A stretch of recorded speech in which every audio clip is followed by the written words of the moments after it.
सामाजिक न्याय मंत्री संजय शिरसाट आणि माजी खासदार इम्तियाज जलील यांचा वाद आता टोकाला पोहोचलाय। आज इम्तियाज जलील यांच्या विरोधात छत्रपती संभाजीनगर शहरामध्ये डॉक्टर बाबासाहेब आंबेडकर अन्याय अत्याचार विरोधी कृती समितीच्या वतीने मोर्चा काढला जातोय। जलील यांनी एका विशिष्ट समाजाबद्दल चुकीचा शब्द वापरला असल्याचा आरोप मोर्चेकरींकडून केला जातोय। तर या मोर्चामध्ये प्रत्येकी 1000 रुपये देऊन लोकांना बोलवण्यात आल्याचा आरोप जलील यांनी केलाय। मोर्चे काढण्यापेक्षा जलील यांनी केलेल्या आरोपांचं उत्तर दिलं पाहिजे असं वक्तव्य विधान परिषदेचे विरोधी पक्षनेते अंबादास दानवे यांनी केलंय।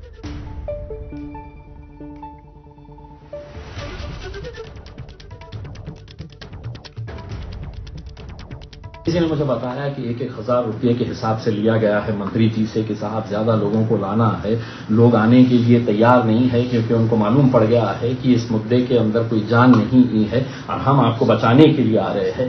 तो कुछ जो लीडर्स हैं जिनके खुद के किरदार कैसे है, जिनके खुद के जिस्म के ऊपर कितने छींटे हैं बेईमानी के, वो आज जातिवाद का ठपका मुझ पर लगाकर ये मोर्चा ऑर्गेनाइज कर रहे हैं। मेरी पूरी शुभकामनाएं तुम्हारे साथ है। मला ही माहिती नाही इम्तियाज जलील काय बोलले, मोर्चा कशामुळे आहे, परंतु मला असं वाटतं इम्तियाज जलील जे प्रश्न उपस्थित केले त्याला उत्तर दिलं पाहिजे मोर्चे काढण्यापेक्षा, असं मला वाटतं।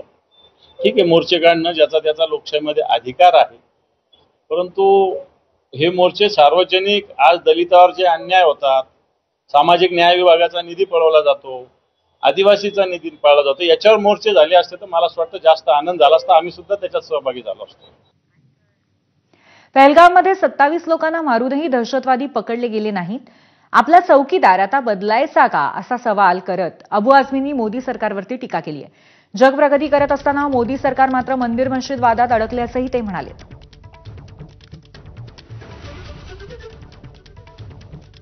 26-27 लोगों को मारा गया और आज तक आतंकवादी नहीं पकड़ा गया।